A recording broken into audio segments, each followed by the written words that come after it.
नमस्कार दोस्तों, एक बार फिर से आप सभी का आपके अपने चैनल विकास ई न्यूज़ पर बहुत बहुत स्वागत है।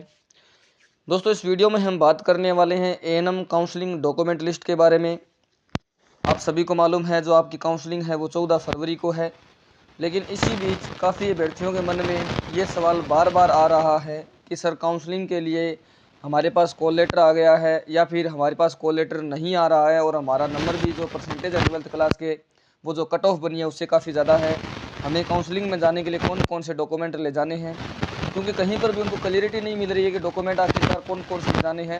अगर आपने किसी भी डॉक्यूमेंट में कमी रख दी तो वहाँ पर आपको डॉक्यूमेंट दोबारा लाने का मौका नहीं मिलेगा। आपका तुरंत जो एडमिशन है वो कैंसिल कर दिया जाएगा, रिजेक्ट कर दिया जाएगा और आपकी जगह जो दूसरा वेटिंग लिस्ट में जो कैंडिडेट होगा, क्योंकि आपके डॉक्यूमेंट अधूरे होंगे और दूसरा जो कैंडिडेट होगा वेटिंग लिस्ट में उसका वहाँ पर नाम जो है ले लिया जाएगा और आपको वहाँ से वापस घर भेज दिया जाएगा।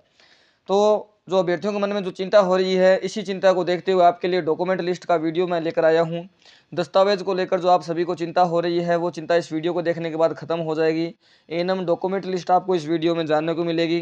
कौन कौन से डॉक्यूमेंट आपको तैयार करने हैं, कितने उसकी फोटोकॉपीज करवानी है, कितने उसके सेट बनाने हैं, सारी जानकारी आपको इस वीडियो में मिलने वाली है। वीडियो आपको कंप्लीट देखना है, कहीं पर भी स्किप नहीं करना है। सबसे पहले आप चैनल को सब्सक्राइब कर दीजिए, बेल आइकन प्रेस कर दीजिए और एक वीडियो को छोटा सा लाइक ज़रूर कर दीजिए।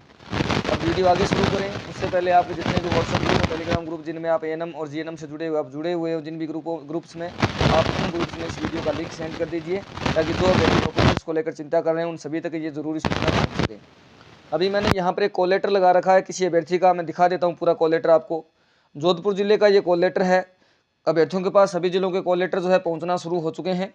जोधपुर जिले का जो कॉल लेटर है उसमें कैंडिडेट का नाम और पिता का नाम, जोधपुर का जो कॉल लेटर है कुछ इस डिज़ाइन का आपके पास आया है, इस प्रकार का। और जोधपुर में जो काउंसलिंग होनी है सभी जिलों का कॉल लेटर जो रजिस्टर्ड डाक के द्वारा जो भेजा जाता है वो आपके पास है। कल जो संडे है और मंडे तक सभी जिलों के कॉल लेटर सभी अभ्यर्थियों के पास पहुंच जाएंगे। उस कॉल लेटर में संपूर्ण जानकारी लिखी होती है कि आपकी काउंसलिंग किस समय से लेकर किस समय तक होगी, आपको कब पहुंचना है, कौन से एड्रेस पर पहुंचना है।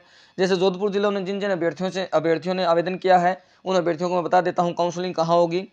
महिला स्वास्थ्य कार्यकर्ता प्रशिक्षण केंद्र, उमेद अस्पताल परिसर, जोधपुर में यहाँ पर आपकी काउंसलिंग होनी है। और 14 फरवरी को ये काउंसलिंग होनी है। 10 बजे से आपका समय रहेगा, 10:30 बजे से आप वहाँ 10 बजे भी उपस्थित हो सकते हैं, कोई दिक्कत नहीं है। 10:30 बजे से आपकी काउंसलिंग शुरू हो जाएगी और काफ़ी अभ्यर्थी इस बात को लेकर चिंतित हो रहे हैं कि सर आखिर ये काउंसलिंग क्या होती है। तो काउंसलिंग में ज़्यादा कुछ नहीं होता, आपके पास जितने भी डॉक्यूमेंट है सारे आपको वहाँ पर ले जाने पड़ते हैं और जहाँ आप जाते हैं एएनएम एडमिशन के लिए काउंसलिंग करवाने, वहाँ आपके जो डॉक्यूमेंट्स हैं वो उनकी जो फोटोकॉपीज़ है वो रख लेते हैं। जो ओरिजिनल डॉक्यूमेंट है उनकी जांच हो जाती है कि आपने फॉर्म भरते समय कौन से लगाए हैं, जहाँ ओरिजिनल दिखा रहे हो वहाँ आप कौन से दिखा रहे हो। वो संपूर्ण जानकारी जो है जांच पड़ताल एक प्रकार से कहें या फिर चेकिंग आप कहें, बस वही आपकी काउंसलिंग होती है। और जब आप जाओ तो आपके साथ समस्त मूल दस्तावेज आपके पास होने चाहिए, मूल प्रमाण पत्र होना चाहिए। ये चयन जो कमेटी बनाई गई है उसके द्वारा आपके डॉक्यूमेंट्स की जांच होगी। अब मैं आपको बता देता हूँ कौन से आपको डॉक्यूमेंट लेकर जाने हैं। जो नॉर्मल कैंडिडेट है जिन्होंने हाल ही में 12वीं क्लास पास की है उनको शैक्षणिक योग्यता प्रमाण पत्र लेकर जाना है। यहाँ लिखा हुआ है सीनियर सेकेंडरी, या फिर आपने इसके अलावा कोई 12वीं क्लास के समकक्ष इक्विवेलेंट यदि आपने कोई कोर्स कर रखा है तो उसकी आपके पास मार्कशीट होनी चाहिए। जन्म तिथि प्रमाण पत्र होना चाहिए, यदि किसी के पास जन्म प्रमाण पत्र है तो आप वो ले जा सकते हो। इसके अलावा 10वीं की मार्कशीट तो आपको लेकर हर हाल में जाना ही है, ये आपको याद रखना है। यदि आपके पास 10वीं की मार्कशीट और जन्म प्रमाण पत्र यदि दोनों हैं तो आप दोनों लेकर चले जाइएगा। एक डॉक्यूमेंट एक्स्ट्रा ले जाते हो तो उसमें कोई दिक्कत नहीं होती, लेकिन एक डॉक्यूमेंट यदि कम आपका हो जाता है तो उसमें आपको समस्या का सामना करना पड़ सकता है। इसके अलावा मूल निवास प्रमाण पत्र सभी कैंडिडेट्स के पास होना चाहिए।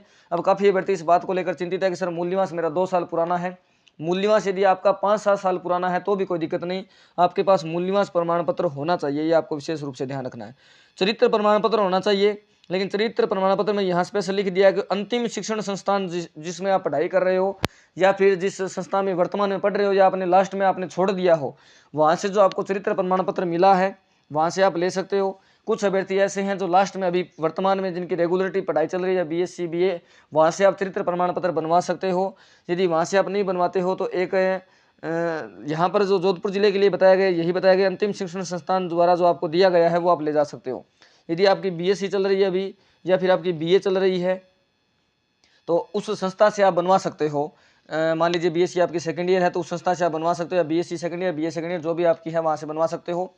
या फिर आपने लास्ट में जो संस्था छोड़ी है, अभी तो रेगुलरिटी आपकी चल रही है, इसके अलावा लास्ट में जो आपने संस्था छोड़ी है वहाँ से जो आपको चरित्र प्रमाण पत्र मिला है वो ओरिजिनल भी आप ले जा सकते हो और साथ में उसकी एक फोटोकॉपी भी आपको ले जानी है। और जाति प्रमाण पत्र आपके पास होना चाहिए। यदि आपसे संबंधित जाति प्रमाण पत्र जैसे ओबीसी कैटेगरी के जो कैंडिडेट हैं उनके पास जाति प्रमाण पत्र होना चाहिए। एससी एसटी जो कैटेगरी के जो कैंडिडेट हैं उनका एक ही बार बनता है प्रमाण पत्र, उनके किसी प्रकार की वैधता नहीं होती, चाहे आपके पास जो भी बना हुआ वो आपको लेकर जाना है। ओबीसी जो जाति प्रमाण पत्र है वो 12 महीने से ज़्यादा पुराना नहीं होना चाहिए। और यदि आपके पास ईडब्ल्यूएस है तो वित्तीय वर्ष जो है वो समाप्त नहीं हुआ चाहिए, उसकी वैलिडिटी जो है वो अभी भी वर्तमान में वैलिड होना चाहिए, वो आप ले जाना है। इतने डॉक्यूमेंट तो नॉर्मल कैंडिडेट को ले जाने हैं। इसके अलावा यहाँ पर मैं एक डॉक्यूमेंट और जोड़ देता हूँ, आधार कार्ड जो यहाँ पर लिखा नहीं गया है, आपको अपना आधार कार्ड भी साथ में लेकर जाना है। यदि आपके पास पैन कार्ड वगैरह और बैंक अकाउंट भी है तो आपको वो भी साथ में लेकर जाना है। साथ में ले जाने से कोई दिक्कत नहीं है, आप साथ में जरूर ले जाइएगा। इतने डॉक्यूमेंट आपके पास होने चाहिए। इसके अलावा मृतक सैनिक पुलिस पैरामिलिट्री की विधवा प्रमाण पत्र ये भी आपके पास होना चाहिए। यदि आपसे कोई संबंधित है तो विधवा, तलाकशुदा या महिला की स्थिति में पति की मृत्यु प्रमाण पत्र, डिग्री जो होती है ना, ये मृत्यु प्रमाण पत्र कोई बोला गया है। विधवा, तलाकशुदा कैटेगरी में जो भी आपका है वो संबंधित यदि सर्टिफिकेट है तो वो भी आपको साथ में ले जाना है। समक्ष अधिकारी या बोर्ड द्वारा जारी विकलांगता प्रमाण पत्र, यदि कोई विकलांग कैंडिडेट जिन्होंने अप्लाई किया है तो आपको विकलांग प्रमाण पत्र आपको अपना साथ में लेकर जाना है। आंगनबाड़ी कार्यकर्ता को 5 वर्ष का कार्य अनुभव प्रमाण पत्र ले जाना है यदि संबंधित आपसे हैं तो, अन्यथा इसकी कोई आवश्यकता नहीं है। आशा सहयोगिनी को भी 5 वर्ष का कार्य अनुभव और आशा प्रशिक्षण मॉड्यूल 6 व 7 के चतुर्थ चरणों तक का प्रमाण पत्र आपको लेकर जाना है यदि आपसे संबंधित है तो। ये डॉक्यूमेंट आपको मैंने बता दिए हैं, अब आपको चिंता करने की आवश्यकता नहीं है। इतने डॉक्यूमेंट आपको चाहे किसी भी जिले में आप काउंसलिंग करवाने के लिए जा रहे हो, ऐसा जरूरी नहीं है कि सिर्फ जोधपुर का ही है, चाहे किसी भी जिले में आप जा रहे हो आपके पास ये सारे डॉक्यूमेंट इतने होने चाहिए। काउंसलिंग द्वारा चयनित अभ्यर्थी को दिनांक 14 फरवरी 2023 को प्रशिक्षण हेतु अपनी उपस्थिति देना आवश्यक होगा। अभ्यर्थी को स्वयं जाना जरूरी होगा, ये यहाँ पर मेंशन कर दिया गया है। उपस्थिति आपको एक बार देनी होगी। कुछ अभ्यर्थियों को बार बार ये मैसेज भी आते हैं कि सर क्या घर वालों को हम काउंसलिंग के लिए भेज सकते हैं, तो आपको खुद जाना होगा। तथा चयन कमेटी के समक्ष उपस्थित होने वाले अभ्यर्थियों को किसी प्रकार का यात्रा बता वह अन्य कोई बता दिया नहीं होगा। यदि आप वहाँ पर जाते हैं तो आपका किराया वगैरह जो भी लगता है वो आपका खुद अपनी जेब से लगेगा। कोई खाने पीने का खर्च या फिर आपका जो बस का जो किराया वगैरह लगता है वो आपकी जेब से लगेगा। कमेटी के द्वारा कोई किराया यहाँ पर दिया नहीं होगा। यह पत्र काउंसलिंग हेतु सूचनार्थ है। ये जो आपको कॉल लेटर भी भेजा गया है, ये इसका मतलब ये नहीं है कि आपको इसमें प्रवेश मिल ही गया है। इसमें जो निर्धारित जो सीटें हैं उसके 5 गुना अभ्यर्थियों को एक बार बुलाया गया है। 5 गुना अभ्यर्थियों को जब बुलाया गया तो उसमें आप भी शामिल हो, आपको भी वहाँ पर काउंसलिंग के लिए बुलाया गया है। और लास्ट में एक फाइनल मेरिट और बनेगी, उस मेरिट के आधार पर जो है सीटें उपलब्ध करवाई जाएंगी।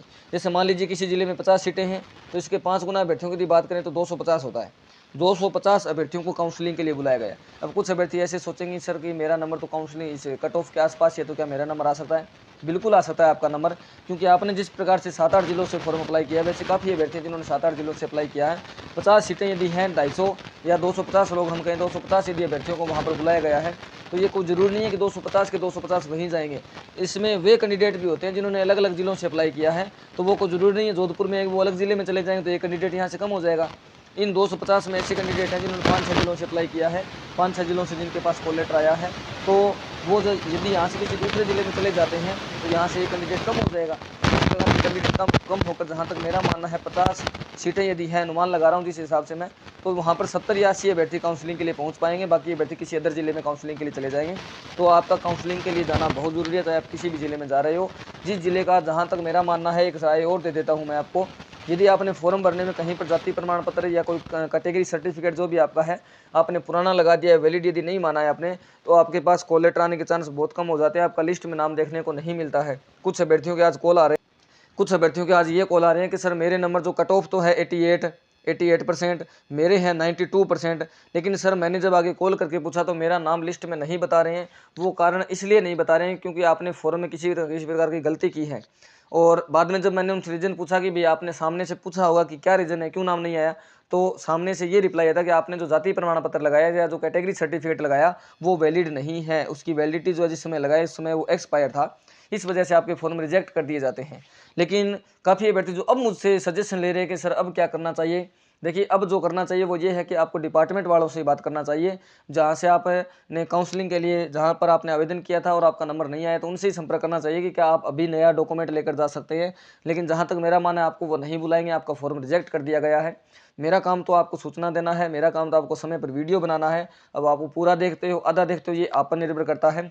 जब ये शुरुआत में फॉर्म स्टार्ट हुए थे अक्टूबर के मंथ में, तब मैंने आप तक सूचना पहुंचा दी थी कि डॉक्यूमेंट आपको किस प्रकार से लगाने हैं, किस प्रकार से आपको आवेदन अपना भरना है, कौन सा जाति प्रमाण पत्र वैलिड होता है, कितने महीने पुराना होना चाहिए, सारी जानकारी मैंने उस समय दे दी थी। लेकिन जब आपका फॉर्म रिजेक्ट हो गया है, आपका नाम लिस्ट में नहीं आया है, तब आप वो वीडियो देखकर यदि मुझे कॉल करते हो, व्हाट्सअप मैसेज करते हो, तो इसमें मैं आपको क्या राय दूं? इसमें मेरे पास है आपको कहने के लिए किसी प्रकार का कोई सजेशन नहीं है, क्योंकि आप पहले वीडियो देखते नहीं, बाद में गड़बड़ हो जाती है। अब आपका यदि उस कारणवश किसी जाति प्रमाण पत्र या किसी ने स्टाम्प जो लगता है जो डाक पोस्ट के द्वारा लगता है, उसका मैं नाम भूल गया, 20 रुपये का जो लगता है पोस्टल ऑर्डर, जो पोस्टल ऑर्डर 20 रुपये वाला जो लगता है, यदि किसी अभ्यर्थी ने नहीं लगाया तो उसका फॉर्म भी रिजेक्ट है। किसी को लगाना होता है, उसने यदि नहीं लगाया तो वो रिजेक्ट हो जाता है। किसी को नहीं लगाना होता, वो यदि लगा देता है तो वो उस विभाग पर निर्भर करता है कि आपको एक्सेप्ट करें या रिजेक्ट करें। क्योंकि जहाँ कोई डॉक्यूमेंट लगाने की आवश्यकता नहीं, वहाँ यदि आप ज़बरदस्ती लगा रहे हो तो विभाग पर निर्भर करता है। हो सकता है ये सोच के अप्रूव कर दे आपका फॉर्म, मान ले आपका फॉर्म सही कि भी कोई बात नहीं, गलती से लगा दिया। लेकिन जहाँ लगाना होता है वहाँ यदि नहीं लगाते तो वो फॉर्म आपका रिजेक्ट कर देते हैं। ये 100% है ऐसी बात। तो आपको ध्यान रखना है। काउंसलिंग के लिए मैंने डॉक्यूमेंट आपको सारे बता दिए हैं। बाकी यदि